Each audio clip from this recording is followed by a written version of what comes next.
गेली काढून गुलामगिरीची पहाट पेटविला स्वाभिमानाच्या ज्योती भरला स्वराज्याचा हुंकार भरला स्वराज्याचा हुंकार अशा थोर राजमाता जिजाऊचा अखंड भारत करतोय जयचा अखंड भारत करतोय जयचा.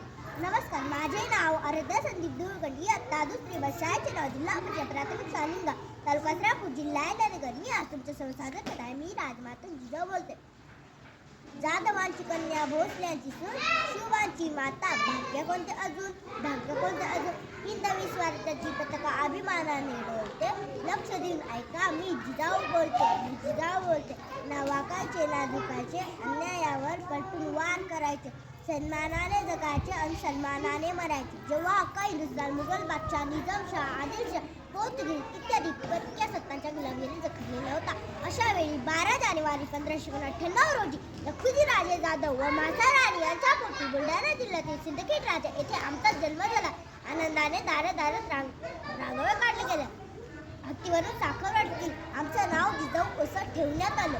रयतेचा न्याय निवडा, युद्धाचे डावपेच इत्यादी पाहत आम्ही लहानाचं मोठं झालं. आमच्या वडिलांनी मला मुलींसारखं नाजूकपणाने वाढवलं नाही. त्यांनी मला युद्धकलेचे शिक्षण दिले व सर्व क्षणाचे धडे दिले. आम्ही जन्मलो तो काळ सर्वत्र अंधाधुंदीचा होता. आमच्या मनात प्रश्न पडला, आपलीच माणसं एकामेकाविरुद्ध उभी राहतात, लढतात, रक्ताचे पाठ वाहतात आणि हे करायला लावणारा बादशाह आरवा त्याची मजा. आम्ही वडिलांना विचारलं, आपण स्वतःसाठी का जगत नाही? त्यावर लखुजी राजांनी उत्तर दिलं, हा समाज एक संकट आहे. जात धर्माची उतरापुक्की झाली, पारतंत्र्याची चीड आहे, पण स्वातंत्र्याची ओढ नाही. आणि बस आम्ही ठरवलं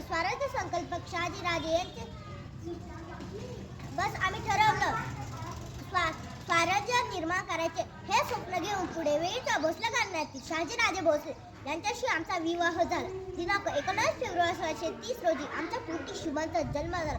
आम्ही शिवरायांना घडवलं. वयाच्या 16व्या वर्षी शुभाने तोरणा किल्ला जिंकला. अंगणातील तुळस, गोठ्यातील गाय, घरातील माळ यांच्याकडे जरी कोणी वाकडे नजरेने पाहत असेल तर त्यांचे डोळे बाहेर काढणारा राजा माझा शुभा आहे. हिंदवी स्वराज्य